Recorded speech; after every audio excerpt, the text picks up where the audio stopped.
ഞാന് രാവിലെ ഒരു മെസ്സേജ് ഇട്ടിരുന്നു. തിങ്കളാഴ്ച ഞാൻ ഉണ്ടാവില്ല. ഞങ്ങളൊരു യാത്ര പോവുകയാണ് നാളെ. ബുധനാഴ്ചയെ തിരിച്ചെത്തുള്ളൂ. അപ്പൊ അതുകൊണ്ട് ഉണ്ടാവില്ല. ബുധനാഴ്ച വേണേൽ നോക്കാന്ന് പറഞ്ഞപ്പോ പറഞ്ഞു ഇന്ന് കയറാൻ പറ്റുമെന്ന് ചോദിച്ചു. അങ്ങനെയാണ് ഇന്നിപ്പോ വരാനിടയായത്. ഏതായാലും വളരെ സന്തോഷം. ഇന്ന് നല്ലൊരു ദിവസമാണ്. ജൂൺ 14 ഞാന് കല്യാണം കഴിച്ചിട്ട് ഇന്നത്തേക്ക് 33 വർഷമായി. എന്റെ വിവാഹ വാർഷിക ദിവസമാണ്. അതില് ഹാപ്പി 12 വെഡിങ് വർഷം ആനിവേഴ്സറി. 1000 വിവാഹ വാർഷിക ആശംസകൾ നേരുന്നു. Thank you. അതില് 33 വർഷത്തില് 12 വർഷം കുടിച്ച വർഷമാണ്. പോയിട്ട് 21 വർഷം കുടിക്കാത്ത വർഷമുണ്ട്. അത് വളരെ സന്തോഷം. ആദ്യത്തെ 12 വർഷം കഴിഞ്ഞ പിന്നെയാണ് കുടി നിർത്താനുള്ള ഒരു ശ്രമമൊക്കെ നടത്തിയത്. ഏതായാലും അത് ഇപ്പൊ ആൽക്കഹോളിക്സ് അനോണിമസിൽ എത്തിപ്പെട്ടുകൊണ്ട് 21 വർഷമായിട്ട് കുടിക്കാതിരിക്കുന്നു. അപ്പൊ ഇന്ന് വളരെ സന്തോഷത്തോടു കൂടി ഒരു കേക്കൊക്കെ മുറിച്ച് എൻജോയ് ചെയ്തു. ഓക്കെ, അതിന് മുമ്പുണ്ടായിരുന്ന വാർഷികങ്ങളൊന്നും 12 വർഷം, ആദ്യത്തെ 12 വർഷം വിവാഹ വാർഷികം ഒന്നും ആഘോഷിച്ചിട്ടുണ്ടോ എന്ന് എനിക്ക് ഓർമ്മയില്ല. അതെങ്ങനെയൊക്കെയോ കടന്നുപോയതാ. ഓക്കെ, നമുക്ക് തുടങ്ങാം. നമ്മള് കഴിഞ്ഞ ആഴ്ച 24 മണിക്കൂർ പദ്ധതിയെ കുറിച്ചായിരുന്നു വിശദീകരിച്ചിരുന്നത്. എന്നാൽ ഇപ്പോ നമുക്ക് വിശദീകരിക്കാനുള്ളത് വളരെ പ്രധാനപ്പെട്ട ആൽക്കഹോളിക്സ് അനോണിമസിൽ എത്തിയപ്പോ അതിന്റെ രണ്ടാമത് കുടിക്കാതിരിക്കണമെങ്കിൽ എന്താണ് വേണ്ടതെന്നുള്ളതിന് ഏറ്റവും പ്രധാനപ്പെട്ട ഒരു കാര്യമാണ് മദ്യാസക്തി വളർന്നുകൊണ്ടിരിക്കുന്നതും മരണകാരണവുമായ ഒരു മാറാരോഗമാണെന്ന് ഓർക്കുക. ഇതാണ് നമ്മുടെ വിഷയം. മദ്യാസക്ത രോഗത്തിന്റെ ചികിത്സ ഞാൻ പറഞ്ഞിട്ടുണ്ടോ എന്ന് അറിയില്ല. ഏത് രണ്ടൂന്ന് ഗ്രൂപ്പിലുള്ളത് കൊണ്ട് പറഞ്ഞിട്ടുണ്ടാവില്ല. ഈ ഗ്രൂപ്പിൽ പറഞ്ഞിട്ടുണ്ടാവില്ല എന്നാണ് എന്റെ വിചാരം. ചികിത്സ 3 തരത്തില് ഉണ്ടായിരുന്നു. മറ്റേ ഒരു കാലത്ത് ഈ ആൽക്കഹോളിക്സ് അനോണിമസ് ഒക്കെ ഇവിടെ വരുന്നതിന് മുമ്പ് തന്നെ 3 തരത്തിലാണ് മദ്യപാനത്തിന് രക്ഷപ്പെടാനുള്ള മാർഗം ഉണ്ടായിരുന്നു. ഒന്ന്, ചികിത്സയ്ക്ക് പോവുക, ഏതെങ്കിലും ഹോസ്പിറ്റലിൽ പോയിട്ട് ചികിത്സ നേടുക. അപ്പൊ ഏതെങ്കിലും ഡോക്ടർമാര് മദ്യം ശരീരത്തിൽ നിന്ന് ഒഴിവാക്കി എടുക്കാനുള്ള ഗ്ലൂക്കോസ് ഒക്കെ കയറ്റി ഒരു കുറേ ദിവസം അവിടെ കിടന്നു കഴിഞ്ഞ് മദ്യത്തിന്റെ അംശമൊക്കെ ശരീരത്തിൽ നിന്ന് ഇല്ലാതാക്കിയ ശേഷം ഇനി നിങ്ങൾ കുടിക്കരുത്, നിങ്ങൾ കുടിച്ചു കഴിഞ്ഞാൽ ചിലപ്പോൾ തട്ടിപ്പോവും എന്നൊക്കെ പറഞ്ഞ് നിങ്ങളുടെ കരള് പ്രശ്നമായിട്ടുണ്ട്, നിങ്ങളുടെ കുടല് പ്രശ്നമായിട്ടുണ്ട്, അവിടെയൊക്കെ ഡാമേജുകൾ വന്നിട്ടുണ്ട് എന്നൊക്കെ പറഞ്ഞ് അവിടുന്ന് പറഞ്ഞു വിടും.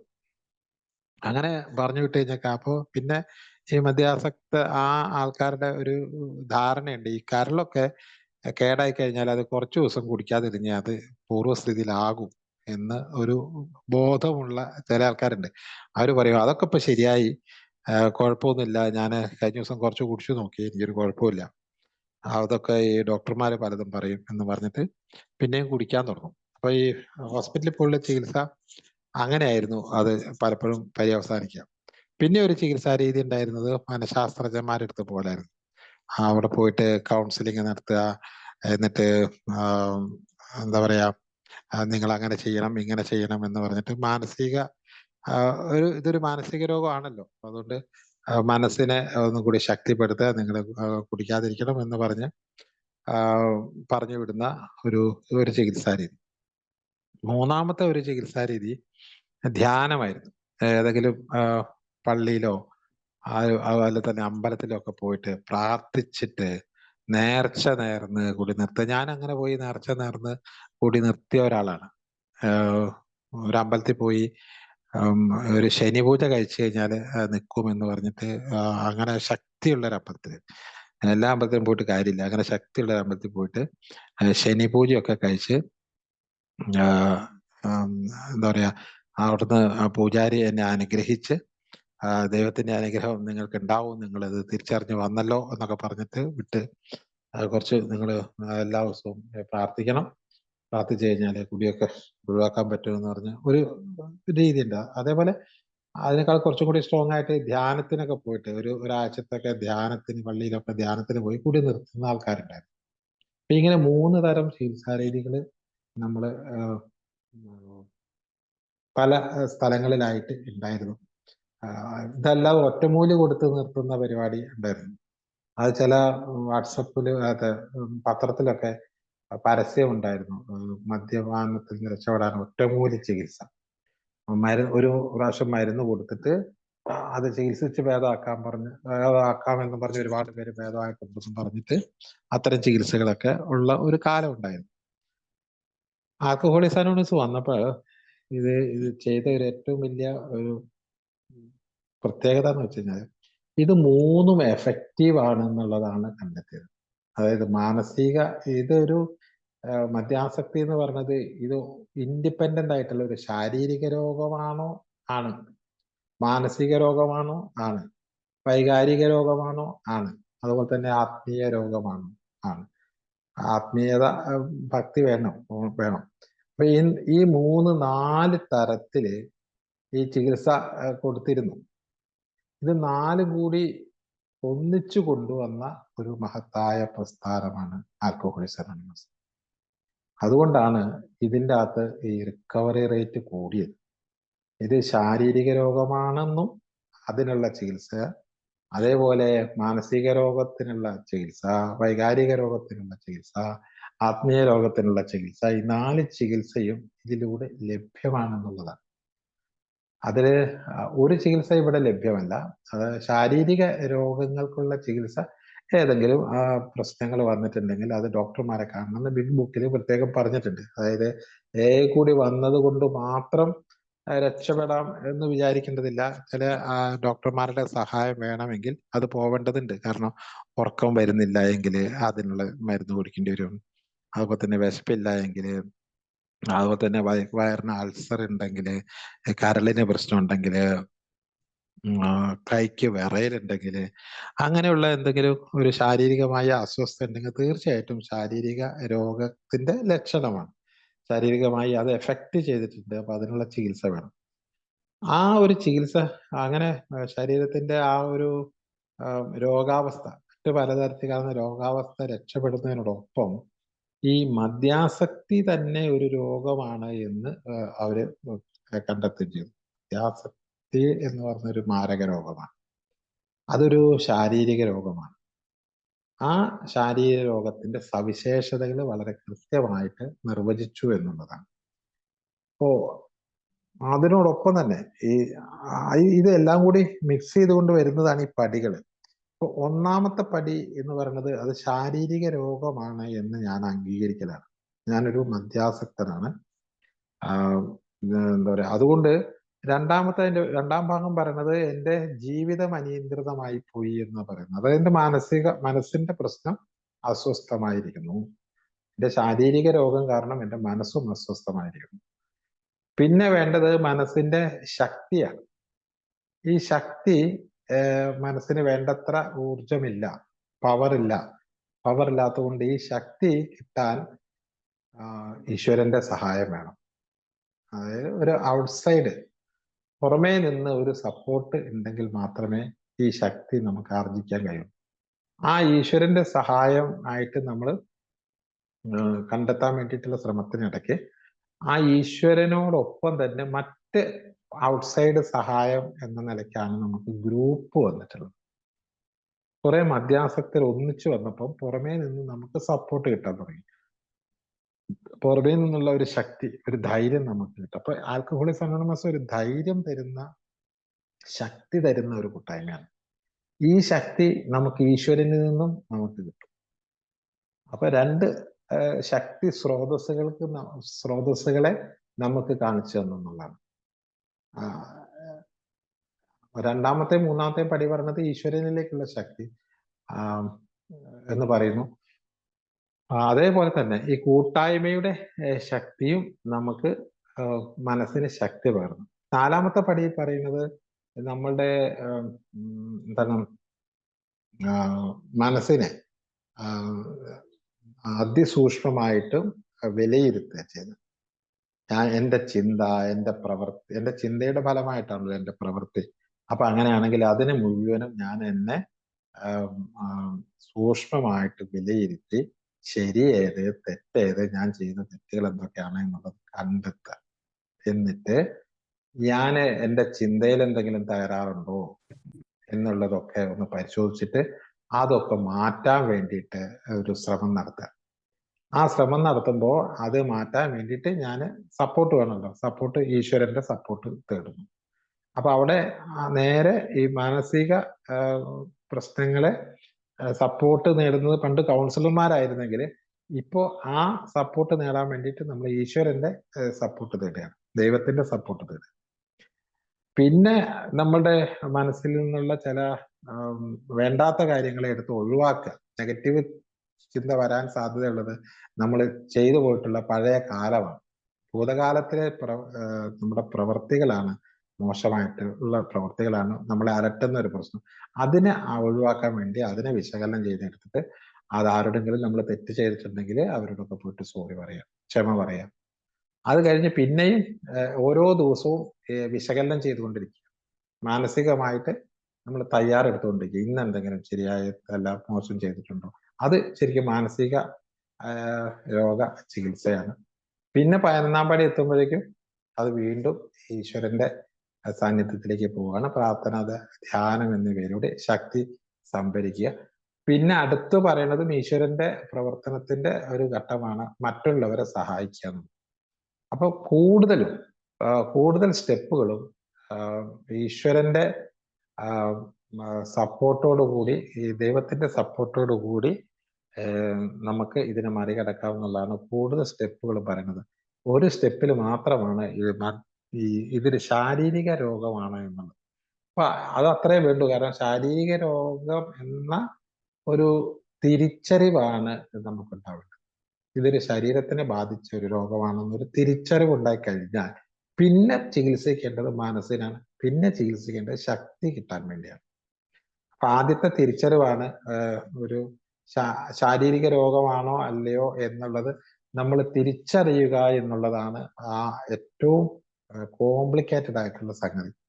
അത് തിരിച്ചറിഞ്ഞു കഴിഞ്ഞാൽ പിന്നെ അയാൾ റിലാപ്സ് ആവാനുള്ള സാധ്യത കുറവാണ്. അപ്പൊ എന്താണ് ഇത്, രോഗമാണോ അല്ലയോ?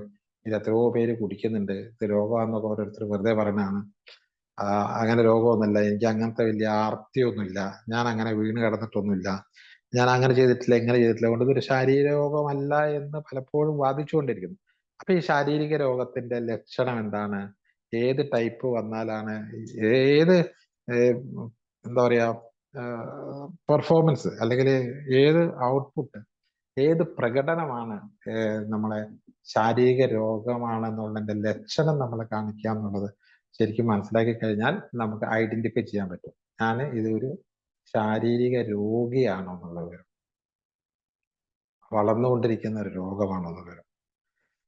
ലോകത്തിലെ പല ആളുകൾക്കും ഈ രോഗത്തിന്റെ ലക്ഷണമാണ് പറയുന്നത്. ഈ ലോകത്തിലെ പല ആളുകൾക്കും ചില ഇനം ഭക്ഷണ വസ്തുക്കൾ കടുത്ത അസ്വസ്ഥതയോ രോഗബാധയോ ഉണ്ടാക്കാം. ഉദാഹരണത്തിന് കക്ക ഇറച്ചി, മുട്ട, ചില ഇനം പഴങ്ങൾ, അങ്ങനെ എന്തെങ്കിലുമൊക്കെ. ഇങ്ങനെ ഇത്തരത്തിൽ ഏതെങ്കിലും ഭക്ഷണ വസ്തുവിനോട് അലർജി ഉള്ള ഒരു വ്യക്തിക്ക് സ്വയാനുകമ്പയുടെ അടിമയായി യാതൊരു നീതീകരണവുമില്ലാതെ താൻ ദുരിതം അനുഭവിക്കുകയാണെന്ന് എല്ലാവരോടും പരാതിപ്പെടുകയും രുചികരമായ ആ ഭക്ഷണ വസ്തു തനിക്ക് കഴിക്കാനാവില്ലെന്നും അതിന് അനുവാദമില്ലെന്ന് സങ്കടം പറയുകയും ചെയ്യാം. ഒരു അലർജി ഉണ്ടാക്കുന്ന ഒരു ഭക്ഷണം ഏതും ആവട്ടെ, ചിലപ്പം പോത്തിറച്ചി ആവാം, കക്കയിറച്ചി ആവാം, അല്ലെങ്കിൽ ഞണ്ടിന്റെ ഇറച്ചി ആവാം, അങ്ങനെ ഏത് ഇറച്ചി ആയാലും നമുക്ക് കഴിക്കുമ്പോൾ ഒന്നുകിൽ നമുക്ക് ഛർദ്ദിക്കുക, അല്ലെങ്കിൽ ചൊറിയുക, അങ്ങനെ എന്തെങ്കിലുമൊക്കെ ഒരു അസ്വസ്ഥത നമുക്ക് വരുന്നുണ്ടെങ്കിൽ ആ ഭക്ഷണ വസ്തു എന്താ പറയാ, ഒരു നീതീകരണമില്ലാതെ ഞാനൊരു ദുരന്തമാണ് എന്ന് പറഞ്ഞിട്ട് ഇരിക്കേണ്ട കാര്യമൊന്നുമില്ല. നമുക്ക് ഏതാണോ അലർജി ആയിട്ടുള്ളത് ആ അലർജി ഉള്ള സാധനം നമ്മൾ ഉപയോഗിക്കാതിരുന്നാൽ നമുക്ക് ആ അലർജി ഉണ്ടാവുന്നില്ല. ഈ ചേന ചെത്തിയാല് ചൊറിയും, ചിലർക്ക് ചൊറിയില്ല. അപ്പൊ ചൊറിയുന്ന ആൾക്കാര് ഒരു തവണയോ 2 തവണയോ ചെത്തുമ്പോൾ ചൊറിഞ്ഞു കഴിഞ്ഞാല് അവര് തിരിച്ചറിയുന്നു എനിക്ക് ചേന ചെത്തിയാൽ ചൊറിയും. അങ്ങനെയുള്ള ഒരാള് പിന്നെയും ചേന ചെത്തിയിട്ട് ചൊറിഞ്ഞു കഴിഞ്ഞിട്ട് വല്ലാതെ ചൊറിഞ്ഞു കടിച്ചിട്ട് നിലവിളിച്ചുകൊണ്ട് നടക്കുന്ന ഒരാളെ കുറിച്ച് എന്താ പറയാ? ഒരു മണ്ടൻ എന്നാണ് പറയാ. ഒരു അലർജിയാണ് അത് ചേന. അതുപോലെ ചേര് അലർജിയാണ്, ചൊറിയും ചിലർക്ക് ഇത് ചൊറിയൂല, അവര് പോയി വെട്ടുന്ന ആൾക്കാരുണ്ട്. അതേപോലെ പല സാധനങ്ങളും നമുക്ക് ചിലർക്ക് പൊടി അലർജി ഉണ്ട്. ചില പൊടികൾ ചില സ്ഥലത്ത് അധികം പോയി നിന്നൂടാ. അപ്പൊ അങ്ങനെ നമ്മുടെ അതായത് നമ്മളുടെ അത് എന്തുകൊണ്ടാണ് അലർജി എന്ന് വെച്ച് കഴിഞ്ഞാൽ നമ്മുടെ ശരീരത്തിന്റെ കോശങ്ങളുടെ പ്രത്യേകതയാണ്. ആ കോശങ്ങളിലേക്ക് ഈ പറഞ്ഞ സംഗതി വരുമ്പോൾ അത് ജോയിന്റ് ആവില്ല. അപ്പൊ അത് നേരെ റിയാക്ട് ചെയ്യും. ചില ഭക്ഷണം നമ്മളുടെ ശരീരത്തിന് ജോയിന്റ് ആവില്ല, അപ്പൊ നേരെ റിയാക്ട് ചെയ്യും. യഥാർത്ഥത്തില് ഈ മദ്യവും നമ്മളുടെ ശരീരത്തിന് റിയാക്ട് ചെയ്തിട്ടുണ്ടായിരുന്നു, പറ്റൂല എന്ന് പറഞ്ഞ് ഛർദിച്ചിട്ടുണ്ടായിരുന്നു. പക്ഷെ ആ ഛർദി ഈ ഒരു അലർജിയുടെ ലക്ഷണമായിരുന്നു.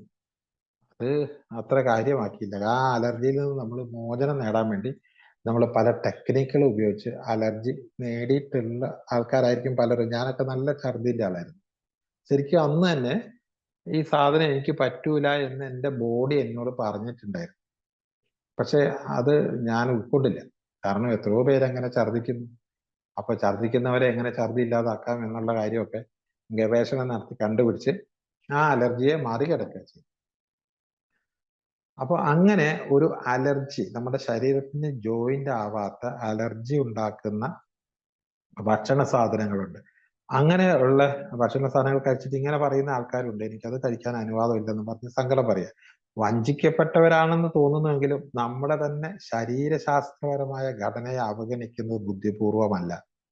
നമ്മൾ മനസ്സിലാക്കാതെ പോയ ഒരു കാര്യം എന്ന് പറയുന്നത്, എൻ്റെ ശരീരത്തിന്റെ ഘടന എന്താണ്, എൻ്റെ ശരീരത്തിന് എന്തൊക്കെ പറ്റും എന്തൊക്കെ പറ്റില്ല. പറ്റുന്ന സാധനമല്ല, പറ്റാത്ത സാധനമാണെങ്കിൽ നമ്മൾ അത് ഉപയോഗിക്കാൻ പാടില്ല. അത് ഇത്രയേ ഉള്ളൂ സംഗതി. നമുക്ക് അലർജി ഉള്ള ഒരു സംഗതിയിൽ നിന്ന് രക്ഷപ്പെടാനുള്ള ഒരു മാർഗം, ആ അലർജി ഉള്ള സാധനം നമ്മൾ എടുത്ത് ഉപയോഗിച്ചിട്ട് മരുന്ന് വാങ്ങി കഴിച്ചിട്ട് കാര്യമൊന്നുമില്ല. ആ അലർജി ഉള്ള സാധനം ഏതാണോ അതിനെ ഉപേക്ഷിക്കുകയാണെങ്കിൽ, അതിനെ നമ്മൾ തൊടാതിരിക്കുകയാണെങ്കിൽ ആ അലർജി നമുക്ക് ഉണ്ടാവുന്നില്ല. അപ്പൊ നമ്മുടെ ശരീരത്തിന്റെ ഘടന പ്രത്യേകത എന്താന്ന് നമുക്ക് നമ്മൾ മനസ്സിലാക്കി എടുക്കേണ്ടത്. നമ്മുടെ പരിമിതികൾ ലംഘിച്ചാൽ കഠിനമായ അസ്വസ്ഥതയും രോഗവുമായിരിക്കും ഫലം. അത് മനസ്സിലാക്കിയിട്ടല്ല പെരുമാറുന്നതെങ്കിൽ നമുക്ക് ദുരിതങ്ങൾ ഉണ്ടായിക്കൊണ്ടേയിരിക്കും. ആരോഗ്യത്തോടും സാമാന്യ സന്തോഷത്തോടും കൂടി നിലനിൽക്കണമെങ്കിൽ നമ്മൾ നമുക്ക് ലഭിച്ചിരിക്കുന്ന ശരീരത്തോട് യോജിച്ച് ജീവിക്കാൻ പഠിക്കണം.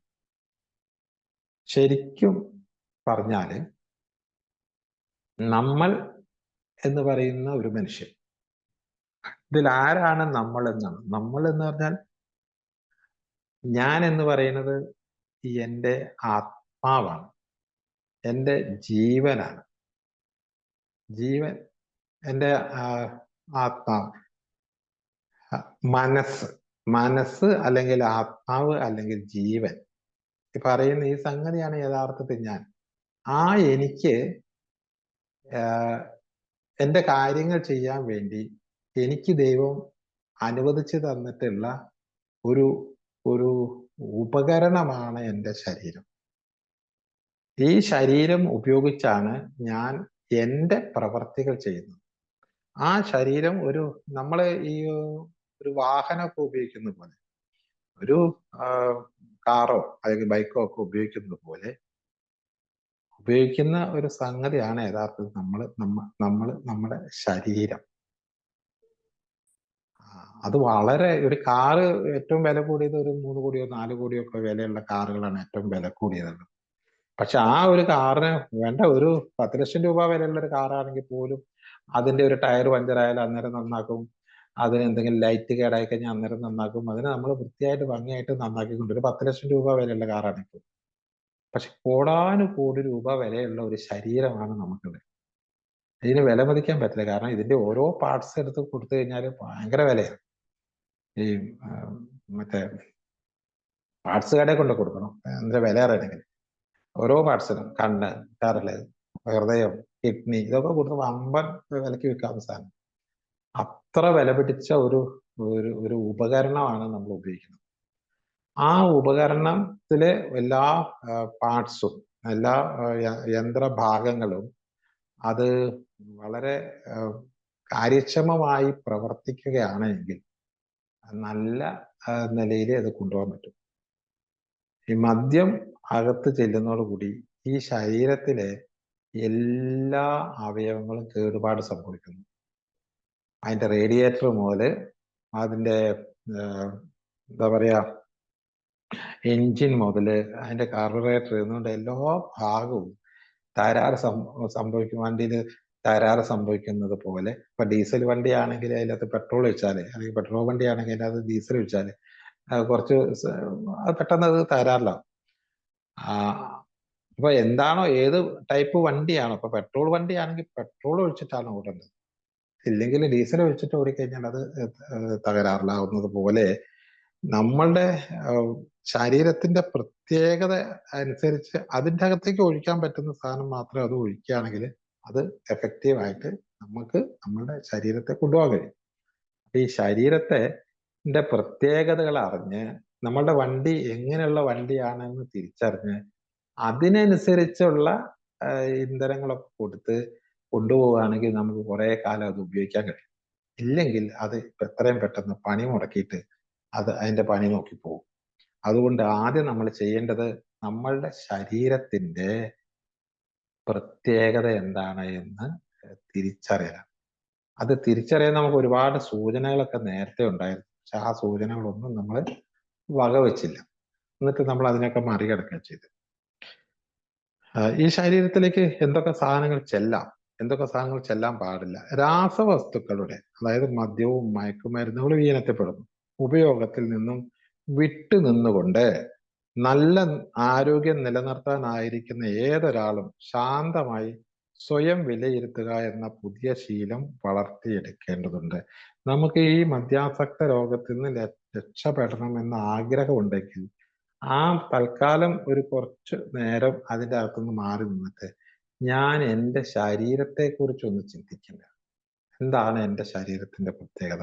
എൻ്റെ ശരീരത്തിന് എന്തെല്ലാം ചേരും? ഈ മദ്യം എൻ്റെ ശരീരത്തിന് ചേരുമോ ഇല്ലയോ എന്ന് സ്വയം വിലയിരുത്തേണ്ടത് അത്യന്താപേക്ഷിതമാണ്. ഞങ്ങൾക്ക് തെളിവായി ഞങ്ങളുടെ തന്നെ കുടിയും ലക്ഷക്കണക്കായ മനുഷ്യരുടെ മദ്യപാനത്തിന്റെ ദുരിതങ്ങളുമുണ്ട്. അപ്പൊ ഇത്തരം എല്ലാ മനുഷ്യരുടെ ശരീരം ഒരുപോലെ അല്ല എന്ന് പറഞ്ഞില്ല, എല്ലാവരും ഡിഫറെന്റ് ആണ്. എവരി ഇൻഡിവിജ്വൽ ഇസ് യൂണിക് എന്നാ പറയും. എല്ലാവരും അനന്യരാണ്, ഓരോ പ്രത്യേകത ഉള്ളവരാണ്. അതുകൊണ്ട് തന്നെ ഓരോരുത്തരുടെ ശരീര ഘടനയ്ക്കും പ്രത്യേകതയുണ്ട്. ഇപ്പോ രണ്ട് സംഗതി അലർജി ഉള്ളവരുണ്ട്, ഒരെണ്ണം അലർജി ഉണ്ടെന്ന്, മൂന്നാലെണ്ണം അലർജി ഉള്ളവരുണ്ട്, ഒരലർജി ഇല്ലാത്തവരുണ്ട്. അങ്ങനെ വ്യത്യസ്തരായ ആൾക്കാരാണ് കൂട്ടത്തിലുള്ളത്. അതുകൊണ്ട് തന്നെ ഒരു വീട്ടിൽ തന്നെയുള്ള ആൾക്കാരാണെങ്കിൽ പോലും ഈ സ്വഭാവം ഉണ്ടാവും. എന്റെ വീട്ടില് മദ്യം തൊടാത്ത ആൾക്കാരുണ്ട്, ഒരെണ്ണം അടിക്കുന്ന ആൾക്കാരുണ്ട്, രണ്ടെണ്ണം അടിക്കുന്ന ആൾക്കാരുണ്ട്, അടിച്ച് എന്നെ പോലെ കൊഴഞ്ഞു മറിഞ്ഞ ആൾക്കാരുണ്ട്. എന്റെ വീട്ടില് ഉള്ള ആൾക്കാരുടെ കാര്യം പറഞ്ഞു. എല്ലാം ഒരു അച്ഛൻ്റെ അമ്മയുടെ മക്കളാണ്. അപ്പൊ അങ്ങനെ വ്യത്യസ്തമായ ശരീരപ്രകൃതിയുള്ള ആൾക്കാരാണ് നമ്മൾ എന്നുള്ളതാണ് തിരിച്ചറിയേണ്ടത്. അതിൽ എൻ്റെ ശരീരത്തിന്റെ പ്രത്യേകത ഞാനൊന്ന് ഐഡന്റിഫൈ ചെയ്യുകയാണെങ്കിൽ നമുക്ക് രക്ഷപ്പെടാൻ വളരെ എളുപ്പമാണ്. മദ്യപാനത്തിന്റെ വർഷങ്ങൾ പിന്തിരുന്നോറും അതുമായി ബന്ധപ്പെട്ട നമ്മളുടെ പ്രശ്നങ്ങൾ നിരന്തരമായി വഷളായിക്കൊണ്ടിരുന്നു എന്ന് നമുക്കറിയാം. മദ്യാസക്തി ഗുരുതരമായി വളരുന്ന രോഗമാണ്. മദ്യാസക്തി വളരുന്ന രോഗമാണ് എന്ന് നമ്മൾ എങ്ങനെയാണ് അത് ഐഡന്റിഫൈ ചെയ്യാന്നുള്ളത്. അത് ഐഡന്റിഫൈ ചെയ്യാൻ കുറേ മാർഗങ്ങളുണ്ട്. ആദ്യകാലത്ത് നമ്മൾ മദ്യപിച്ചപ്പോ ഒരു 1.5-2 പെഗ് അടിച്ചപ്പോ നമുക്ക് ഇതിനോട് ഭയങ്കരമായ ഒരു ഇഷ്ടം വന്നു. അപ്പൊ നമുക്ക് വല്ലാത്ത ഒരു ഉന്മാദം വന്നു. അതായത് നല്ല പോലെ ഡോപ്പാമിൻ ഉൽപ്പാദിപ്പിച്ചിട്ട് നല്ല എനർജറ്റിക് ആയി മാറി, നല്ല ഉത്സാഹമായി മാറി. അതുകൊണ്ട് ഇതിന്റെ ഇതങ്ങോട്ട് ഇറങ്ങി കഴിഞ്ഞപ്പോ ഈ ഒരു ഉത്സാഹം കിട്ടാൻ അടുത്ത ഒരു അവസരം കാത്തു നിന്നു. അങ്ങനെ പിന്നീട് കുറെ ദിവസം കഴിഞ്ഞിട്ടായിരിക്കും ചിലപ്പോൾ അടിച്ചിട്ടുണ്ടാവുക. അങ്ങനെ കുറെ ദിവസം കഴിഞ്ഞ് അടിച്ചുകൊണ്ടിരുന്ന നമ്മള് കുറെ കാലം ഇങ്ങനെ കഴിഞ്ഞ് കഴിയുമ്പോഴത്തേക്കും ഈ കാലയളവ് മെല്ലെ മെല്ലെ മെല്ലെ മെല്ലെ കുറഞ്ഞു വന്നിട്ട് കാലയളവ് കുറഞ്ഞിട്ട് ഓരോ ദിവസത്തിലേക്കും വൈകുന്നേരത്തിലെത്തി. ആ ഓരോ ദിവസം വൈകുന്നേരത്തിൽ തന്നെ ഒരു ദിവസത്തിലെ തന്നെ അളവ് കാലയളവ് വീണ്ടും കുറച്ച് അത് രാവിലെ ഉച്ചയ്ക്ക് എന്നുള്ള രീതിയിലേക്ക് അങ്ങോട്ട് വളർന്ന് വന്നത് നമുക്കെല്ലാവർക്കും അനുഭവമുള്ളതാണ്.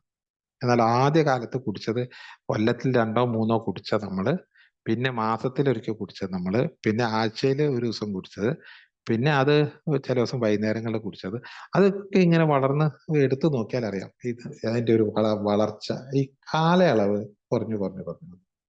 അതേപോലെ തന്നെ അളവ് കൂടി വന്നു. 2 വെഗ് അടിച്ച് പൂസായിക്കൊണ്ടിരുന്ന നമ്മള് 3 വെഗ് അടിച്ചിട്ട് 4 വെഗ് അടിച്ച് 5 വെഗ് അടിച്ച് അളവ് കൂടി, കാലയളവ് കുറഞ്ഞു. പിന്നെ പല സാധനങ്ങളും നമ്മൾ മാറ്റിമറിച്ചു. ഭക്ഷണം കഴിച്ചുകൊണ്ടിരുന്നു. ഭക്ഷണം നല്ലപോലെ കഴിക്കുന്ന കൂട്ടത്തിലായിരുന്നു മദ്യപിക്കുന്നതെങ്കിൽ പിന്നെ ഭക്ഷണത്തിന് മുമ്പ് കഴിക്കാൻ തുടങ്ങി. പിന്നെ വെറും വയറ്റിൽ കഴിക്കാൻ തുടങ്ങി.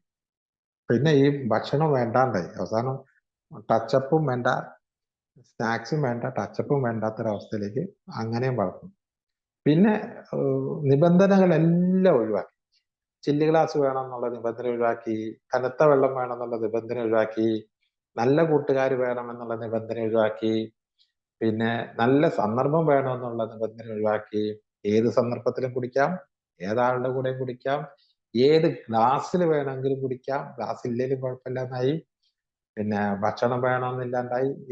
എല്ലാ നിബന്ധനകളും ആദ്യകാലത്തുണ്ടായിരുന്ന നിബന്ധനകളൊക്കെ ഒഴിവാക്കിയിട്ട് ഒരു നിബന്ധനകളും ഇല്ലാതെ കുടിക്കുക എന്നുള്ളതിലേക്ക്, അതെങ്ങനെയെങ്കിലും അകത്താക്കുക എന്നുള്ളതിലേക്ക് നമ്മൾ വളർന്നു എന്ന് നമ്മൾ തിരിച്ചറിയുമ്പോഴാണ് മനസ്സിലാവുക ഇതൊരു രോഗമാണ്.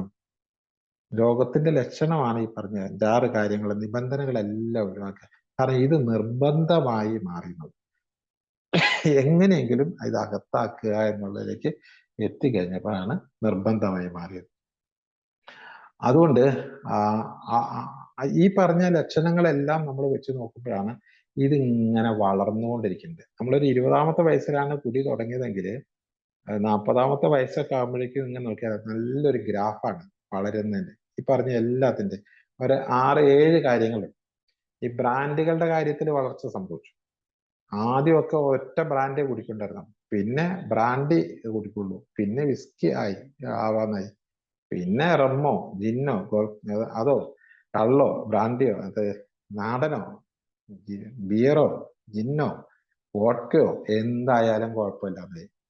ആദ്യമൊക്കെ ബ്രാൻഡി മാത്രം കുടിച്ചോണ്ടിരുന്ന ആൾ, അല്ലെങ്കിൽ വിസ്കി മാത്രം കുടിച്ചോണ്ടിരുന്ന ആളാണ് പിന്നെ ഈ ഒരു എന്തിലേക്കും ഇങ്ങനെ വളർന്നു പോയത്. അപ്പൊ അന്നേരമൊക്കെ നമുക്ക് മനസ്സിലാവുക ഇത് വളരുന്ന രോഗമാണ്, വളർന്നുകൊണ്ടിരുന്നു. ഈ രോഗം വളരുന്നതിനനുസരിച്ചാണ് നമ്മൾ ഈ അമെൻമെന്റ് വരുത്തിക്കൊണ്ടിരുന്നത്. കാരണം ശരീരം ഇതിങ്ങനെ ആവശ്യപ്പെടുകയാണല്ലോ. കാലയളവ് ഒന്നും ഇല്ലല്ലോ, എപ്പോ വേണമെങ്കിലും കുടിക്കാം, ആരുടെ കൂടെ വേണമെങ്കിലും കുടിക്കാം എന്നുള്ളത് ഒക്കെ വന്നു കഴിഞ്ഞപ്പോഴാണ് ഈ വളരുന്ന രോഗമാണ് എന്നുള്ളത് മനസ്സിലായത്. തീർച്ചയായും ഞങ്ങളിൽ മിക്കവരും മദ്യപാനം ഒരുവിധം ശരിയായി മുന്നോട്ട് പോകുന്നുവെന്ന് തോന്നിയ ചില മാസങ്ങളോ വർഷങ്ങളോ ഉണ്ടായിരുന്നു. വളരെ കൃത്യമായിട്ട് സിസ്റ്റമാറ്റിക് ആയിട്ട് മദ്യപിച്ച കുറച്ചു കാലം ഉണ്ടായിരുന്നു.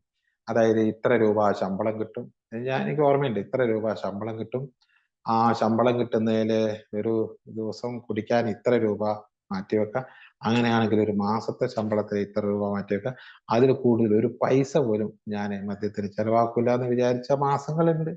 ആ മാസങ്ങളൊക്കെ അതേപോലെയൊക്കെ കുടി നടന്നു പോയിട്ടുണ്ട്. അപ്പൊ എന്റെ കൺട്രോളിൽ കുടിച്ചുകൊണ്ടിരുന്ന കുറെ കാലങ്ങളുണ്ടായിരുന്നു.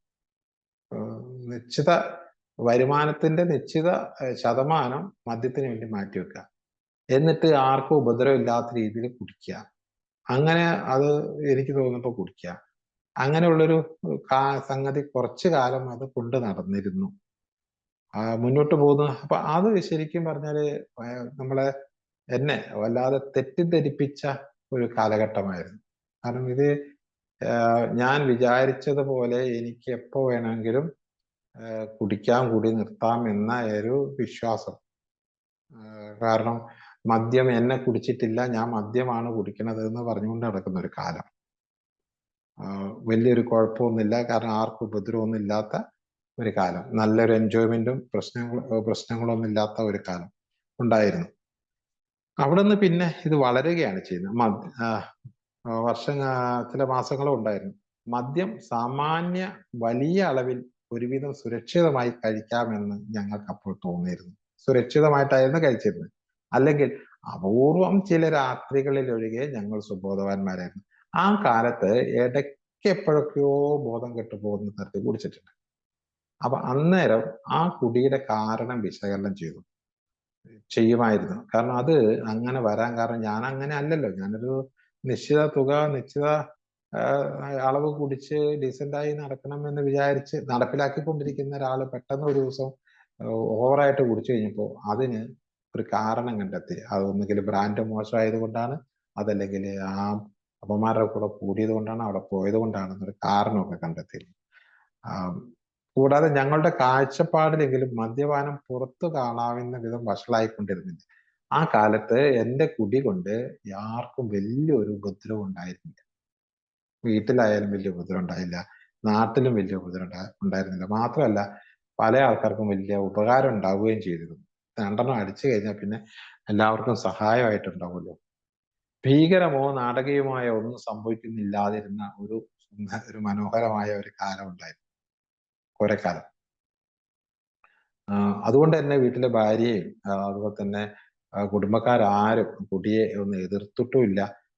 തിരിച്ച് വീട്ടിൽ വരുമ്പോഴാണെങ്കിലും വളരെ സന്തോഷത്തോടു കൂടി, ഭയങ്കര കുടിച്ചു എന്നൊക്കെ വിവരമൊക്കെ അറിയുമെങ്കിൽ പോലും എല്ലാവരും തമാശയോടു കൂടിയൊക്കെ നിൽക്കുന്ന ഒരു കാലം ഉണ്ടായിരുന്നു. പക്ഷെ പിന്നീട് ഈ സംഗതി അങ്ങോട്ട് വളരുകയാണ്.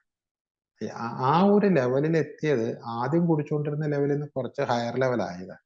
എന്തൊക്കെ ആയാലും മദ്യപാനത്തിന്റെ കാലയളവ് ഏറിയും കുറഞ്ഞു വരുന്നാലും കുടിയുടെ പ്രശ്നങ്ങൾ ഒഴിവാക്കാനാവാത്ത വിധം കൂടുതൽ ഗുരുതരമായിക്കൊണ്ടിരിക്കുന്നുവെന്ന് ഇപ്പോൾ ഞങ്ങൾ മനസ്സിലാക്കും. അത് ആദ്യത്തെ കുറെ കാലം, അത് നല്ല ആരോഗ്യമുള്ള ഒരു ശരീരമായിരുന്നല്ലോ ആദ്യം.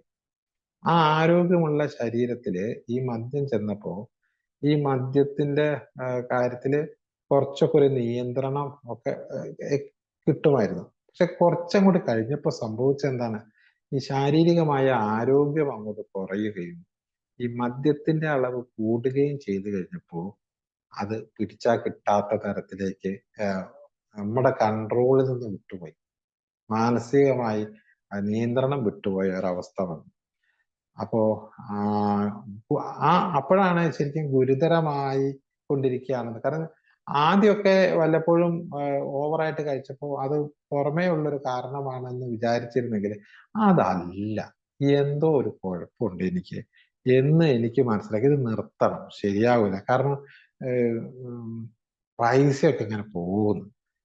പൈസയൊക്കെ പോകുന്ന PF ന്ന് ലോൺ എടുത്തുകൊണ്ട് വന്ന പൈസ ട്രഷറിന്ന് കിട്ടാൻ വേണ്ടിയിട്ട് രാവിലെ തൊട്ട് വൈകുന്നേരം വരെ ട്രഷറിയിൽ നിന്ന് അവിടുന്ന് ലോൺ എടുത്ത് അന്ന് പൈസ വാങ്ങിയിട്ട് പാന്റിന്റെ പോക്കറ്റിലിട്ട് വെള്ളം അടിച്ച് തിരിച്ച് അങ്ങാടിയിൽ വന്ന് ബസ് സ്റ്റാൻഡിൽ നിന്ന് ഈ പൈസ മൊത്തം കീശയിൽ നിന്ന് എടുത്ത് 19,000 രൂപ അന്നത്തെ കാലത്ത് ഈ ബസ് സ്റ്റാൻഡിലേക്ക് ചെതറി വീണപ്പോ ആൾക്കാർ ഓടിക്കൂടി അത് വാരിക്കൂട്ടി എടുത്ത് എന്റെ കയ്യിൽ തന്ന ഒരു കാര്യമൊക്കെ എനിക്ക് ഓർമ്മയുണ്ട്.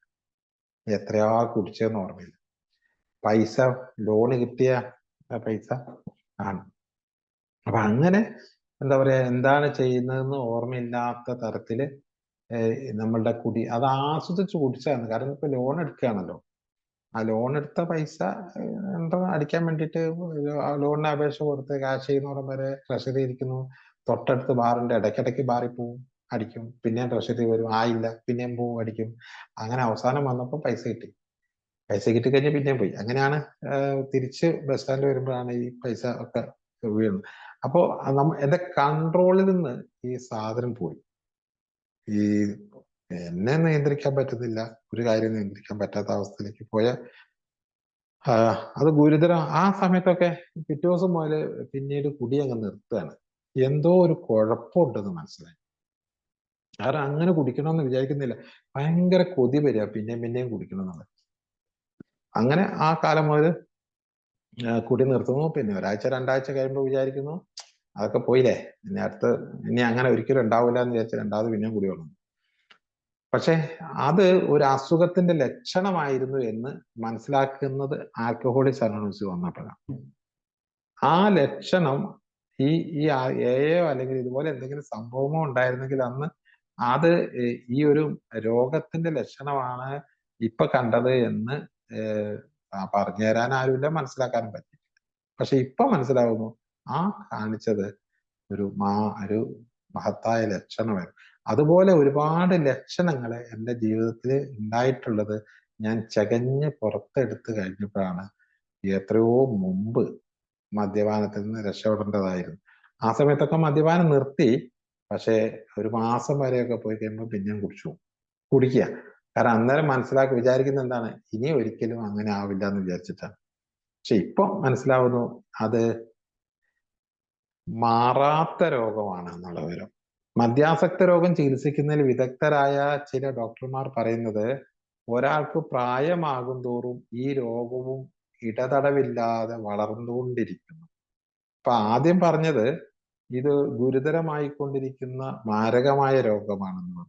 ഇപ്പൊ രണ്ടാമത് പറയുന്നു ഇത് വളർന്നുകൊണ്ടിരിക്കുന്ന രോഗമാണ്. അത് വളരെ കറക്റ്റാണ്. ശരിക്കും ആദ്യം കുടിച്ച കുടിയിൽ തന്നെ രോഗലക്ഷണം കാണിച്ചിരുന്നു. എന്താണ് രോഗലക്ഷണം? പിന്നെയും കുടിക്കണമെന്ന് തോന്നി. അന്നല്ല, ഈ കുടി വല്ലാതെ അങ്ങോട്ട് ആസ്വദിച്ചു.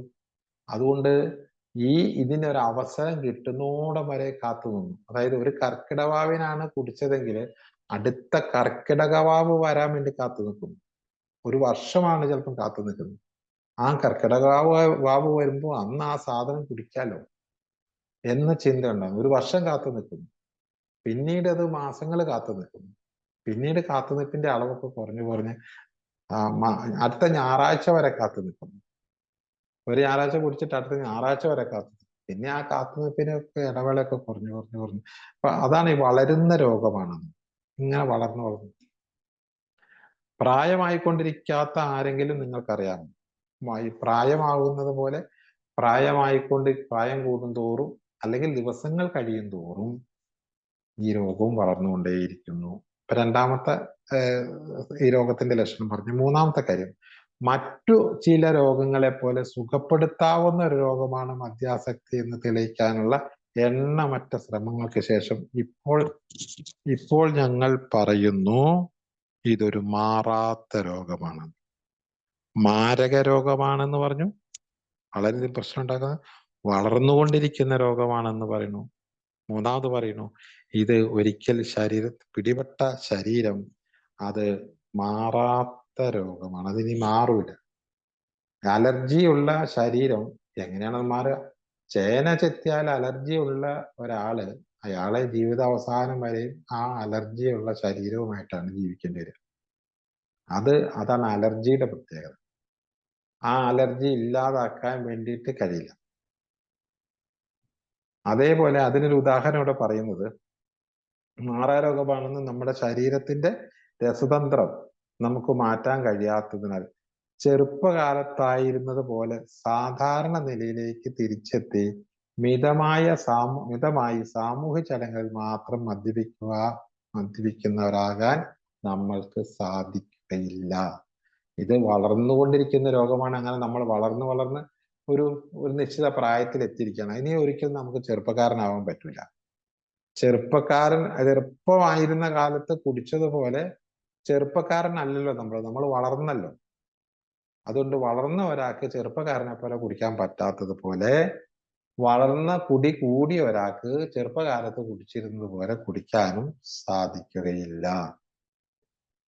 അതിനൊരു സാമൂഹ്യ, അതായത് സോഷ്യൽ ഡ്രിങ്കർ ആയിട്ട് നിലനിൽക്കാനുള്ള സാധ്യത നമ്മളുടെ ശരീരത്തിന്റെ കഴിവ് നഷ്ടപ്പെട്ടു പോയി എന്നുള്ള.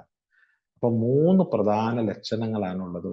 ഒന്ന് വളരുന്ന രോഗമാണ്, 2 മാറാത്ത രോഗമാണ്, പിന്നെ ഒന്ന് മാരക രോഗമാണ്, വളരുന്ന രോഗമാണ്, ഇത് ജീവിതാവസാനം വരെ നിലനിൽക്കുന്ന രോഗമാണ്. അതിനൊരു എക്സാമ്പിൾ പറയുന്നത്, ഉപ്പിലിട്ട നെല്ലിക്ക നമുക്കൊരിക്കലും തിരികെ പച്ച നെല്ലിക്കയാക്കാൻ സാധിക്കാത്തതുപോലെ എന്തെങ്കിലും മരുന്നോ മനഃശാസ്ത്ര ചികിത്സയോ ഞങ്ങളിൽ ആരുടെയെങ്കിലും മദ്യാസക്ത രോഗത്തെ ഇന്നേ വരെ ഭേദമാക്കിയിട്ടില്ല. നമ്മുടെ ശരീരത്തെ പൂർണ്ണമായും പഴയപടിയാക്കിയെടുക്കാൻ കഴിയില്ല.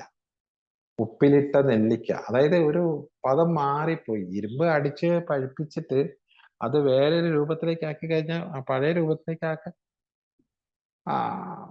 അത് ട്രാൻസ്ഫോർമേഷൻ നടന്നു കഴിഞ്ഞു. ഒന്നിന് മുട്ട വിരിഞ്ഞ് പുഴുവായി കഴിഞ്ഞാൽ പിന്നെ അല്ലെങ്കിൽ ആ പുഴുവിന് പിന്നെ മുട്ടയാവാൻ പറ്റില്ലല്ലോ. ഒരു രൂപത്തിൽ നിന്ന് മറ്റൊരു രൂപത്തിലേക്ക് ട്രാൻസ്ഫോർമേഷൻ ആയിക്കഴിഞ്ഞു. പിന്നെ അത് പഴയ രൂപത്തിലാക്കാൻ പറ്റില്ല. അതുകൊണ്ടാണ് നമുക്ക് ഈ ശരീരമുള്ള നമുക്ക് ഇനി ഒരിക്കലും സാധാരണക്കാരെ പോലെ മദ്യപിക്കാൻ സാധിക്കുന്നു. അപ്പൊ അങ്ങനത്തെ ഒരു ചേഞ്ച് വന്നു എന്ന് നമ്മുടെ ശരീരം അങ്ങനെയാണ് എന്നുള്ള ഒരു തിരിച്ചറിവ്. കാരണം ശാരീരികമായ ഒരു രോഗമാണ്. ആ ശാരീരിക രോഗത്തിന് ആണെന്നുള്ള ഒരു തിരിച്ചറിവ് ശരിക്കും ഉണ്ടെങ്കിൽ മാത്രമേ നമുക്ക് ഈ മദ്യപാനത്തിൽ നിന്ന് റിലാപ്സ് ആവാതെ രക്ഷപ്പെടാൻ പറ്റുള്ളൂ. കാരണം ഞാൻ ഏതെങ്കിലും ഒരു കുടിസഭയിലേക്ക് ചെല്ലുന്ന സമയത്ത് അവിടെ കുടിയൊക്കെ നടക്കുന്നു. അപ്പൊ എന്നോട് കുടിക്കുന്നുണ്ടോ എന്ന് ചോദിക്കുന്നു. അപ്പോൾ ചോദിച്ചു കഴിഞ്ഞാൽ ഞാനത് വേണ്ട എന്ന് പറയണമെങ്കിൽ അവിടെ ഏറ്റവും ആദ്യം നമ്മുടെ മനസ്സിലേക്ക് വരേണ്ടത് എൻ്റെ ശരീരത്തിന് അത് പറ്റൂല, എൻ്റെ ശരീരത്തിന് അത് അലർജിയാണ്. അലർജി മീൻസ് ഈ 3 തരം.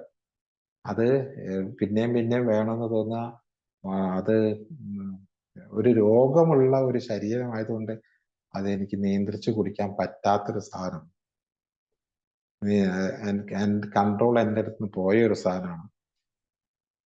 അതുകൊണ്ട് ഈ ഒരു തുള്ളിയായിട്ട് കുടിച്ചു കഴിഞ്ഞാൽ ഞാൻ പിന്നെയും പിന്നെയും കുടിക്കണമെന്ന് എനിക്ക് തോന്നലുണ്ടാവും. അതുകൊണ്ട് എനിക്ക് ഇത് പറ്റില്ല, എൻ്റെ ശരീരത്തിന് യോജിക്കുന്നതല്ല എന്ന് ഈ കുടിസഭയിൽ നിന്ന് ആൾക്കാർ ചോദിക്കുമ്പോൾ എനിക്ക് ഓർമ്മ വരികയാണെങ്കിൽ ഞാനത് കുടിക്കാതിരിക്കും.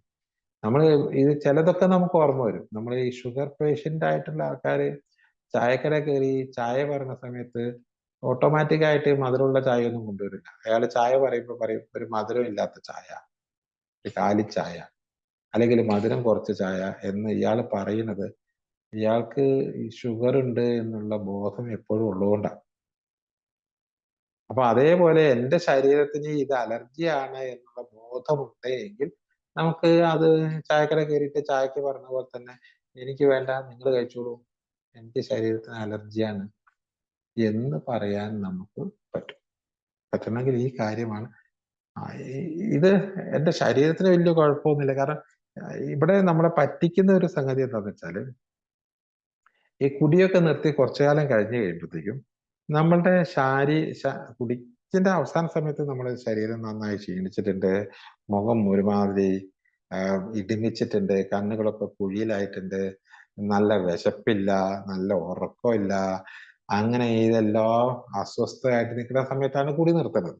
ആ കുടി നിർത്തി കുറെ കാലം കഴിഞ്ഞ് കഴിയുമ്പോഴത്തേക്കും ഓട്ടോമാറ്റിക് ആയിട്ട് ഇയാളുടെ ശാരീരിക സ്ഥിതിയൊക്കെ പൂർവ്വസ്ഥിതിയിലാവും. നല്ല ആരോഗ്യം, നല്ല തിളങ്ങുന്ന കണ്ണുകള്, നല്ല നല്ല വിശപ്പ്, നല്ല ഉറക്കം, ഇതിങ്ങനെ ശരീരമൊക്കെ ഏറെക്കുറെ പൂർവ്വസ്ഥിതി പ്രാപിച്ച് നല്ലപോലെ ആയി കഴിയുമ്പോ ഈ കുടിയുടെ നേരത്തെ കുടിച്ചതിന്റെ എല്ലാ ലക്ഷണങ്ങളും പുറത്തു പോയി എന്ന് നമ്മൾ വിചാരിക്കുന്നു. സംഗതി എല്ലാം പോയി. അപ്പൊ അതുകൊണ്ട് ഇനി ഏതായാലും ഇനി നേരത്തെ പോലെ ഒന്നും കുടിക്കുന്നില്ല, പോയി 2 അടിക്കാം എന്ന് വിചാരിച്ചിട്ടാണ് ഈ അങ്ങനെയാണ് ഈ റിലാപ്സിലേക്ക് പോകാനുള്ള ഒരു കാരണം. അതാണ് ശാരീരിക സ്ഥിതിയൊക്കെ നന്നായി കഴിയുമ്പോൾ തോന്നുകയാണ് ഈ ഏതായാലും ഇനി പണ്ടത്തെ പോലെ ഒന്നുമില്ല, ഡീസെന്റ് ആയിട്ട്. പിന്നെ എന്തിനാ ഇങ്ങനെ, അപ്പത്തേക്കും കുറെ നെഗറ്റീവ്സ് കയറി വരും. എന്തിനാ അങ്ങനെ ഉണ്ടാക്കണത്, എല്ലാവരും ഇപ്പോ എത്രയോ പേര് കുടിക്കുന്നു, വലിയ വലിയ ആൾക്കാരൊക്കെ കുടിക്കുന്ന, അങ്ങനെ കുറെ ന്യായീകരണങ്ങളൊക്കെ കയറി വന്ന് അതിന്റെ അവസാനം 2 അടിക്കാം എന്ന് തീരുമാനിക്കുന്നു. പക്ഷെ അന്നേരവും നമ്മൾ മനസ്സിലാക്കുന്നില്ല, ഈ എന്റെ ശരീരം ഇപ്പൊ പൂർവ്വസ്ഥിതി ആയാലും ശരീരഘടനയൊക്കെ അങ്ങനെ ആയാലും ഈ മദ്യം അകത്ത് ചെന്നാൽ മദ്യത്തിനോടുള്ള എൻ്റെ റിയാക്ഷൻ അത് മാറിയിട്ടില്ല. അത് പണ്ടെന്ന കുടി നിർത്തുമ്പോ എന്താണോ അത് എങ്ങനെയാണോ റിയാക്ട് ചെയ്തിരുന്നത് അത് തന്നെ ഇപ്പോഴും റിയാക്ട് ചെയ്യും. ചേന അന്ന് ചൊറിഞ്ഞതുപോലെ തന്നെ ഇപ്പോഴും ചൊറിയും. അതുകൊണ്ട് ഞാൻ ഇത് വളരെ ഡീസന്റ് ആയിട്ട് ഒരെണ്ണം അടിച്ച് കഴിഞ്ഞപ്പോഴത്തേക്കും ഈ ശരീരം എന്ത് ചെയ്യും, ശരീരം പിന്നെ അട്രാക്ട് ചെയ്യും, പോട്ടെ പോട്ടെ എന്ന് പറയും. കാരണം ഇത് രോഗാവസ്ഥയുള്ള ശരീരമാണല്ലോ. അതുകൊണ്ട് അതിന്റെ അളവിനെ നിയന്ത്രിക്കാൻ പറ്റൂല, സമയം നിയന്ത്രിക്കാൻ പറ്റില്ല, എല്ലാ നിയന്ത്രണങ്ങളും വിട്ടുകളയും. അപ്പൊ അപ്പൊ ഈ ഒരു സംഗതി അടിസ്ഥാനപരമായിട്ട് നമ്മൾ ഓർത്തു വെക്കുക, ഒരു അലർജിയാണ്. എനിക്കത് വേണ്ട, എനിക്ക് പറ്റില്ല. കാരണം എന്റെ ശരീരത്തിന് അത് പറ്റില്ല എന്ന് സമ്മതിക്കുന്നതിന് നമുക്കൊരു കുഴപ്പമൊന്നുമില്ല. എന്റെ ശരീരത്തിന് അലർജിയാണെന്ന് എന്നാണ് സമ്മതിക്കുന്നത്. പക്ഷേ ഈ എയിൽ വരുന്നതിന് മുമ്പ് ഈ കുടി നിർത്തുമ്പോൾ പറയുന്നത് എന്റെ ശരീരത്തിനല്ല, എന്റെ മനസ്സാണ്, മനസ്സിന്റെ ശക്തി എന്നാ പറയാ, വിൽ പവർ. എനിക്ക് വേണ്ട, എനിക്ക് വേണ്ട എന്ന് ശക്തമായിട്ട് അങ്ങ് നിർത്തുകയാണ്. ആ മനസ്സ് അത്ര ശക്തമായിട്ട് നിന്നാലും അതിനെ കീഴ്പ്പെടുത്താൻ പല ഘടകങ്ങളും ഉണ്ട്. മനസ്സിന്റെ ശക്തി എത്ര ശക്തിയിൽ നിന്നാലും, നല്ല സാധനം കേട്ടോ, ഫോറിൻ ആണേ, അല്ലെങ്കിൽ മറ്റേ വില കൂടിയാണേ, മറ്റേ ഇവിടുന്ന് കൊണ്ടുവന്നാണ്, ജർമ്മനിന്ന് ഇംഗ്ലണ്ടിൽ കൊണ്ടുവന്ന സാധനം, സൂപ്പർ സാധനമാണ്, അപ്പത്തേക്കും ഒന്ന് വീഴും.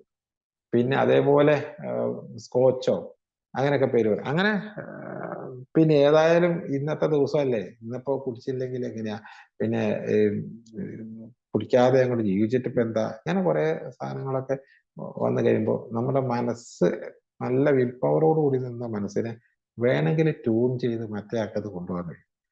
തിരിച്ചും ട്യൂൺ ചെയ്യാൻ പറ്റും. നമ്മളൊന്ന് പ്രലോഭിപ്പിക്കുക മാത്രമല്ല, പ്രകോപിപ്പിച്ചാലും ട്യൂണിങ് ആവും.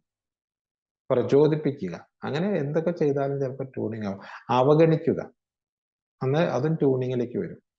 അങ്ങനെ ഏതെങ്കിലും തരത്തിൽ നെഗറ്റീവായിട്ടോ പോസിറ്റീവായിട്ടോ നമ്മുടെ മൈൻഡിനെ ഒന്ന് ട്യൂൺ ചെയ്താല് നമ്മൾ കുടിക്കണ്ട എന്നെടുത്ത തീരുമാനത്തിന് ചേഞ്ച് വരും. ഇപ്പൊ കുടിക്കണ്ടെന്ന് എടുക്കുന്ന തീരുമാനത്തിന് ചേഞ്ച് വരാതിരിക്കണമെങ്കിൽ എന്റെ ശരീരത്തിന് അത് പറ്റാത്തൊരു സാധനമാണ് എന്ന ഒരു ബോധം നന്നായിട്ടുണ്ടെങ്കിൽ അത് നമുക്ക് വേണമെങ്കിൽ ഒഴിവാക്കാം. എന്റെ മനസ്സാണത് നിയന്ത്രിക്കുന്നതെന്ന് നമ്മൾ വിചാരിച്ചുകൊണ്ടിരിക്കുകയാണെങ്കിൽ നമ്മൾ പറയും, എന്തായാലും വേണ്ടില്ല, പോയിട്ട് ഒരെണ്ണം അടിച്ചിട്ട് പോരാം, അധികം അടിക്കുന്നില്ല, എന്റെ മനസ്സാ തീരുമാനിച്ചത്. ഞാനൊരു കാര്യം, ഏത് കാര്യം തീരുമാനിച്ചാലും അതേപോലെ ചെയ്യുന്ന ആളാണ് ഞാൻ. അതുകൊണ്ട് ഞാൻ ഈ കാര്യവും തീരുമാനിക്കുകയാണ്, ഞാൻ പോയിട്ട് ഒരെണ്ണം അടിച്ച് തിരിച്ചു വരും. എനിക്കറിയാം എന്താ ചെയ്യേണ്ടതെന്ന്. മനസ്സാണ് തീരുമാനിക്കുന്നത്. പക്ഷേ ഇയാൾക്ക് അറിയില്ലല്ലോ ഇതൊരു ശാരീരിക രോഗമാണെന്ന്. അതുകൊണ്ട് ഈ ശരീരം വീണ്ടും വീണ്ടും ആവശ്യപ്പെടും. അപ്പൊ ആ ആവശ്യം നിഷേധിക്കാൻ ഈ മനസ്സ് അനുവദിച്ചു കൊടുക്കുകയും ചെയ്യും. അങ്ങനെ പൂസായിട്ട് തിരിച്ച് വീട്ടിലേക്ക് കൊണ്ടുവരും. അപ്പൊ മനസ്സിന്റെ ശക്തിയാണെന്ന് വിചാരിച്ചുകൊണ്ടിരിക്കുന്നതിനേക്കാൾ കുറച്ചും കൂടി വളരെ എഫക്റ്റീവാണ്, ഇതൊരു ശാരീരിക രോഗമാണ്, എന്റെ ശരീരത്തിന് അത് പറ്റില്ല എന്ന് തിരിച്ചറിയുക. കൂടാതെ കുടി നിർത്താതെ അനേകായിരം മദ്യാസക്ത രോഗികളെ കണ്ടതിന് ശേഷം ഈ രോഗം മരണത്തിൽ അവസാനിക്കുന്നതാണെന്ന് ഞങ്ങൾക്ക് തിരിച്ചും ബോധ്യമായി. ഈ ശാരീരിക രോഗത്തിന്റെ ഒരു റിസൾട്ട് അത് ഇത് കൊണ്ടേ പോകൂ. കാരണം എത്രയോ ആൾക്കാര് അകാല മരണം സംഭവിച്ചിരിക്കുന്നു. ആരോഗ്യമുള്ള ശരീരമുണ്ടായിരുന്ന ആൾക്കാർ പെട്ടെന്ന് ഡിമായിട്ട് മരിച്ചത് ഈ മദ്യപിച്ചുകൊണ്ട് നടന്ന ആൾക്കാരാണ്. അപ്പോ ഈ പുറമേ ഉള്ള സംഗതി ഒന്നും വലിയ കുഴപ്പമുണ്ടായിരുന്നില്ല. കാരണം ഈ മദ്യം ചെല്ലുന്നത്, രാസവസ്തു ചെല്ലുന്നത് ശരീരത്തിനകത്തേക്കാണ്. അപ്പൊ ഇതിന്റെ തകരാറ് മുഴുവനും ഉണ്ടാക്കി വെച്ചത് അകത്താ. പുറമേ പരിക്കുകളൊന്നുമില്ല, തൊലിപ്പുറത്ത് പരിക്കുകളൊന്നും കണ്ടില്ല. പക്ഷെ ഇന്നർ പാർട്സ് എല്ലാം ദ്രവിച്ചു പോയത് അറിയുന്നത്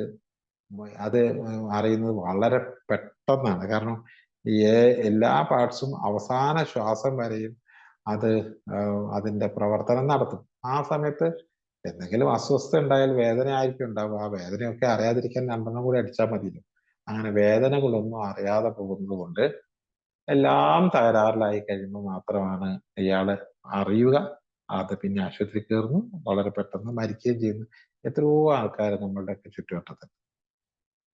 അപ്പൊ അതുകൊണ്ട് ഇപ്പൊ നമ്മൾ തീരുമാനിക്കുന്നത് ഈ രോഗം മരണത്തിൽ അവസാനിക്കുന്നതാണെന്ന് ഞങ്ങൾക്ക് തികച്ചും ബോധ്യമായത് ഈ ചുറ്റുവട്ടത്തുള്ള ആൾക്കാരെ കണ്ടിട്ടാണ്. നിരവധി മദ്യപർ കുടിച്ചു മരിക്കുന്നത് ഞങ്ങൾ കണ്ടു. മദ്യം നിർത്തുമ്പോഴുള്ള പിന്മാറ്റ അസ്വാസ്ഥ്യങ്ങളുടെ ലക്ഷണങ്ങളായ മാനസിക വിഭ്രാന്തിയുടെയോ അപസ്മാര അവസ്ഥയുടെയോ സമയത്ത്, അല്ലെങ്കിൽ മദ്യം നേരിട്ട് കരളിനെ ബാധിച്ചുണ്ടാകുന്ന സിറോസിസ് എന്ന രോഗം മുഖേന ഔദ്യോഗികമായ മദ്യപാനത്തോട് ബന്ധമില്ലെന്ന് പറയപ്പെടുന്ന പല മരണങ്ങളും ആ രോഗം തന്നെ വരുത്തി വെച്ചതാണെന്ന് നമ്മൾക്കറിയാം. അതായത് പ്രത്യക്ഷമായിട്ട് പല ആൾക്കാരും മരിച്ചപ്പോ ആ മരണ കാരണമായിട്ട് കരളിന്റെ അസുഖം മാത്രമല്ല, ഹൃദയ സംബന്ധമായ അസുഖം, ശ്വാസകോശ സംബന്ധമായ അസുഖം, ആമാശയ സംബന്ധമായ അസുഖം, കിഡ്നി സംബന്ധമായ അസുഖം മൂലം മരിച്ചു എന്ന് പറയുന്ന പല മരണത്തിന്റെയും യഥാർത്ഥ കാരണം മദ്യപാനമായിരുന്നു എന്നുള്ളത് മനസ്സിലാക്കാതെ പോയി. എല്ലാ അവയവങ്ങളെയും ഇന്നർ പാർട്സിനെയും ഇത് തകരാറിലാക്കിയിട്ടുണ്ടല്ലോ. അപ്പൊ അതുകൊണ്ട് ഇതൊക്കെ അറിയാതെ പോയി എന്നുള്ളതാണ്. എങ്ങനെയാണ് സിറോസിസ് ബാധിച്ചത്? സിറോസിസ് ബാധിച്ചു കഴിയുമ്പോൾ എത്രയോ ആൾക്കാര് എന്നോട് പറഞ്ഞിട്ടുണ്ട്. കഴിഞ്ഞ ദിവസം 2-3 വർഷം മുമ്പ് എൻ്റെ ഒരു അടുത്ത സുഹൃത്ത് മാഷ് മരിച്ചു, സിറോസിസ് ആയിരുന്നു. അപ്പൊ അയാൾ പറയുന്ന ഒരു ഡയലോഗ് ഞാൻ കേട്ടിട്ടുണ്ട്. ഈ സിറോസിസ് എന്ന് പറയണത് കള്ള് കുടിച്ചിട്ടൊന്നും ഉണ്ടാവണതല്ല. അത് അങ്ങനെയാണെങ്കിൽ ഈ പെണ്ണുങ്ങൾക്കൊക്കെ സിറോസിസ് ഉണ്ടാവുന്നല്ലോ, അവർ കള്ള് കുടിച്ചിട്ടാ? വെറുതെ ഓരോരുത്തർ ഓരോന്ന് പറയും എന്ന് പറഞ്ഞ് ന്യായീകരിച്ച ആളൊക്കെ എത്രയോ പേരെ നമുക്ക് ഓർമ്മയുണ്ട്. അപ്പോ ഈ അസുഖം, ഈ സിറോസിസ് അല്ലാണ്ടും ഉണ്ടാവും, മദ്യപാനം മൂലം ഉണ്ടാവും. ഇത് മദ്യപാനം മൂലം അതായത് ഉണ്ടാവുന്ന സിറോസിസ് നമ്മൾ വരുത്തി വെക്കുന്ന സിറോസിസ് ആണ്. ഇത് വരുത്തി വെക്കാതെ സ്വമേധയാ ഈ സിറോസിസ് ഉണ്ട്. അങ്ങനത്തെ ചിലത് വെച്ചിട്ടാണ് ഇയാള് വീണ്ടും മദ്യപിച്ചുകൊണ്ടിരുന്നത്. കാർ അപകടം, ആക്സിഡന്റ്, അതായത് മുങ്ങി മരണം, ആത്മഹത്യ, കൊലപാതകം, ഹൃദയസ്തംഭനം, അഗ്നിബാധ, ജ്വരം അല്ലെങ്കിൽ പക്ഷാഘാതം എന്നിവ മരണകാരണത്തിന്റെ പട്ടികയിൽ രേഖപ്പെടുത്തിയാലും, ഇതൊക്കെ ആയിരിക്കും മരണത്തിന്റെ കാരണം എന്ന് പറഞ്ഞ് എഴുതിയാലും, ആ രോഗം ഉണ്ടായതിന്റെ കാരണം മദ്യാസക്തി ആയിരുന്നു, അമിത മദ്യപാനമായിരുന്നു എന്നുള്ള ഒരു തിരിച്ചറിവ് നമുക്ക് വന്നു കഴിഞ്ഞാല് ഈ രോഗത്തിന്റെ ഭീകരാവസ്ഥ നമുക്ക് മനസ്സിലാവും. 200-ൽ പരം ശാരീരിക രോഗങ്ങള് ഉണ്ടാക്കാനുള്ള കാരണക്കാരനായ രോഗമാണ് മദ്യാസക്തി. തലച്ചോറിലെ നെർവസ് കംപ്ലീറ്റ് തകരാറാവും. പക്ഷാഘാതം അവിടെയാണ് ഉണ്ടാവുന്നത്. അതുപോലെ തലച്ചോറ്, അന്നനാളം മുതൽ ശ്വാസകോശം, എല്ലാ അവയവങ്ങളും, ഹൃദയവും കരളും കുടലും കിഡ്നിയും മൂത്രാശയവും തുടങ്ങിയിട്ടുള്ള എല്ലാ മേഖലയിലും ഇത് എത്തിപ്പെടുന്നതാണ്. അതുകൊണ്ട് അവിടെയൊക്കെ ചെല്ലുന്നിടത്തൊക്കെ അത് ബാധിച്ച് ആതുരമാക്കി മാറ്റാനുള്ള ശക്തി ഈ സാധനത്തിനുണ്ട് എന്നുള്ളത്. പക്ഷെ അങ്ങനെ രോഗം പിടിപെട്ട് മരിച്ച ഒരാളുടെയും മരണകാരണമായിട്ട് പുറമെ പറഞ്ഞിട്ടുള്ളത് അതൊന്നും മദ്യാസക്തി അല്ല. നേരത്തെ പറഞ്ഞ ഈ മദ്യാസക്തി മൂലമുണ്ടായ ആ രോഗമാണ് കാരണമായിട്ട് പറയുക. കരൾ സംബന്ധമായ പ്രശ്നം, കിഡ്നി സംബന്ധമായ അസുഖം, തലച്ചോറിൽ എന്തോ രക്തസ്രാവം വന്നിട്ടെന്നൊക്കെ ആണ് കാരണമായിട്ട് പറയും. യഥാർത്ഥത്തിൽ അതിന്റെ കാരണം ഈ ഒരു മദ്യപാനമായിരുന്നു എന്നുള്ളത് തിരിച്ചറിഞ്ഞത് അറിയുന്നത് പിന്നീടാണ്. അപ്പൊ നമ്മൾ തന്നെ പരീക്ഷണം നടത്തിയിട്ട് വേണ്ടല്ലോ, നമ്മൾക്ക് വേണ്ടി ത്യാഗം ചെയ്ത ഒരുപാട് പേരിൽ നിന്ന് നമ്മൾ പഠിച്ചെടുക്കലാണല്ലോ പല സംഗതി. നമ്മൾ തന്നെ നേരിട്ട അനുഭവം ഉണ്ട് എന്നിരുന്നാൽ പോലും മറ്റുള്ളവരിൽ നിന്ന് നമുക്ക് ഒരുപാട് കാര്യങ്ങൾ പഠിക്കാനുണ്ട്. ഇപ്പൊ നമ്മുടെ അടുത്ത് പല ആൾക്കാരും ഇതേ രോഗം പിടിപെട്ട് മരിച്ചു എന്ന് നമ്മൾ തിരിച്ചറിഞ്ഞു കഴിഞ്ഞാൽ നമ്മളും അതേ പാതയിലാണ് എന്നുള്ളത് തിരിച്ചറിഞ്ഞാൽ നമുക്ക് അവിടുന്ന് മാറി നിൽക്കാനുള്ള ഒരു ഒരു മോട്ടിവേഷൻ നമുക്ക് ഉണ്ടാവും. അപ്പൊ അതില് ഏറ്റവും ആദ്യം നമ്മൾ തിരിച്ചറിയേണ്ട ഒരു സാധനം, എൻ്റെ ശരീരം ഈ രോഗാവസ്ഥയുള്ള ശരീരമാണെന്നാണ്. അപ്പോൾ ഞാൻ ഈ ഒരു തിരിച്ചറിവ് നമ്മളെ ഒരു റിലാപ്സിൽ നിന്ന് രണ്ടാമതൊരു കുടി കുടിക്കാനുള്ള സാധ്യതയിൽ നിന്ന് നമ്മളെ അകറ്റി നിർത്തുന്ന ഏറ്റവും വലിയ തിരിച്ചറിവാണ്. എന്ന് പറയുന്നത് കുടി നിർത്താനുള്ള കൂട്ടായ്മയല്ലല്ലോ, ഇനി കുടിക്കാതിരിക്കാനുള്ള കൂട്ടായ്മയാണ്. ഇനി കുടിക്കാതിരിക്കണമെങ്കിൽ ആദ്യം തീരുമാനിക്കേണ്ട കാര്യം എൻ്റെ ശരീരം ഇതിന് ജോയിന്റ് ആണോ അല്ലോ എന്നുള്ള. ഞാനത് ഉറപ്പിച്ചു വെച്ചിരിക്കണു, എൻ്റെ ശരീരം ഇതിനോട് ചേരൂല. കാരണം ഈ 3 ലക്ഷണവും എനിക്കുണ്ട്. മാറാത്തതാണെന്ന് എനിക്ക് ഉറപ്പാണ്, മാരകമാണെന്ന് ഉറപ്പാണ്, അതുപോലെ തന്നെ വളരുന്നതാണെന്നും എനിക്ക് ഉറപ്പാണ്. അതുകൊണ്ട് ഇനി ഒരു പരീക്ഷണത്തിന് ഈ നിന്ന് കഴിഞ്ഞാൽ അത് ആത്മഹത്യ ചെയ്യുന്നതിന് തുല്യമായിരിക്കും എന്ന് തിരിച്ചറിയുന്നു. ഏതായാലും 11:10 ഞാൻ അവസാനിപ്പിക്കുകയാണ്. എല്ലാവർക്കും സുബോധത്തിന്റെ സന്തോഷത്തിന് നല്ല നാളുകൾ ആശംസിക്കുകയാണ്. Thank you. താങ്ക് യു വിജയ മാഷെ, ഞങ്ങൾക്ക് വേണ്ടി ഇത്ര നേരം